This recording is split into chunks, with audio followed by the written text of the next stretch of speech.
সাধারণ মানুষ হিসেবে বলার যে গভর্নমেন্টের আসলে একটা ভালো একটা পদক্ষেপ নেওয়া উচিত। আসলে আমরা এরকম 2 দিন পর পর আন্দোলন আর দেখতে চাই না। আমরা সাধারণ মানুষ সাধারণভাবে বাঁচতে চাই। এখন যে হাইটে যাচ্ছি এই কষ্টটা কিন্তু কেউ ভোগ করতেছে না। যারা আন্দোলন করে তারা আন্দোলনের রত আছে, গভর্নমেন্টের বহাল তবি হতেছে। তাহলে আমরা সাধারণ পাবলিক আমাদের অপরাধ। যাবো, আমরা তো গাড়ি চালাই, কোথায় যাবো? যে রাস্তা যেদিক ফাঁকা পাবো সেদিকেই যাবো। প্রত্যেক 2 দিন পর না, অনুভব নিত্যিক দিন। এটা এই দেশের মনে করেন একটা নিয়ম বিধি হয়ে গেছে।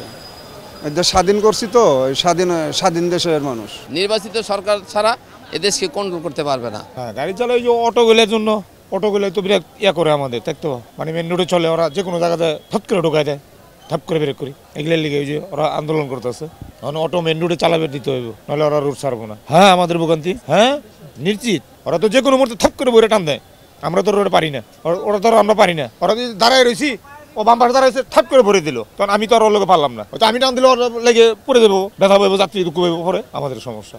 এখন আমি ঠিক এই মুহূর্তে দাঁড়িয়ে আছি মহাখালী রেলগেট এলাকায়। রীতিমতো রণক্ষেত্রে পরিণত হয়েছে এই মহাখালী এলাকা। সকাল থেকে কিন্তু অটো চালকরা এখানে অবস্থান নিয়েছিল এবং তারা কিন্তু আসলে বিক্ষোভ করছিল। এখন দেখতে পাচ্ছেন আমার ঠিক পেছনের পাশ থেকে কিন্তু এখানে কিন্তু ঠিক একটু আগে সেনাবাহিনীর সাথে আন্দোলনকারীদের মুখোমুখি সংঘর্ষ হয়েছিল এবং সেনাবাহিনী যখন তাদেরকে উঠিয়ে দেওয়ার চেষ্টা করছে তখনই কিন্তু আসলে তাদের সাথে ইট পাটকেল নিয়ে তাদের দিকে উভয় দিকে ধাওয়া করে। এখন ওই যে সেনাবাহিনী, এখন দেখতে পাচ্ছেন ঠিক সেনাবাহিনী আসছে এবং সেনাবাহিনীর সাথে এক পর্ব কিন্তু ইতিমধ্যে সংঘর্ষ হয়েছে আমরা দেখতে পাচ্ছি। কিন্তু এখন পর্যন্ত কিন্তু সবাইকে শান্ত থাকার আহ্বান জানাচ্ছে আন্দোলনকারীরা।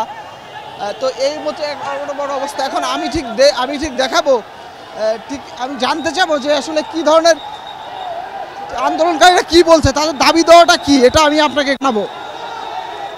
এই যে আমরা সকাল থেকে এখানে আন্দোলন করছি বা যে কোনো একটা সমাবেশ করছি, সকালে পুলিশ দিল, আমরা কিছু বলি না, পুলিশও কিছু বলে নাই, আমরা কিছু বলি না। সেনাবাহিনী হঠাৎ কেন আমাদের উপর আঘাত করলো, কেন আমাদেরকে বাড়ি দিয়েছে, তাদেরকে এত বড় ক্ষমতা কে দিয়েছে? আমরা কে দেশের নাগরিক না? আমি কে দেশের নাগরিক না? কেন কেন কেন এরকম করলো আমাদের সাথে? বলতে চাইছি তারা আম করে কেন শুধু দূরাইতেছে, মারধর করতেছে, আমাদের হিট করে গেছে।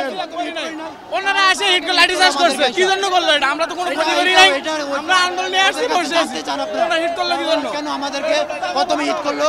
সেনাবাহিনী পুলিশ আসছিল, গ্যাঞ্জাম ছিল না, সেনাবাহিনী এবারে শুরু করছে, পাবলিকে গিয়ে খেপছে।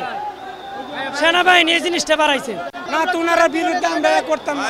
আমরা উনি এসে জিজ্ঞাসাবাদ করতো যে আপনাদের কি হয়েছে, কি সমস্যা আমাদের কাছে বলে, হয়তো আমরা বলতাম, ওনারা এটা শুনে এরপরে যে কোনো একটা অ্যাকশন নিত। ওনারা অ্যাকশন না নিয়ে সরাসরি আমরা এরপরে আমরা দাওয়া করছি।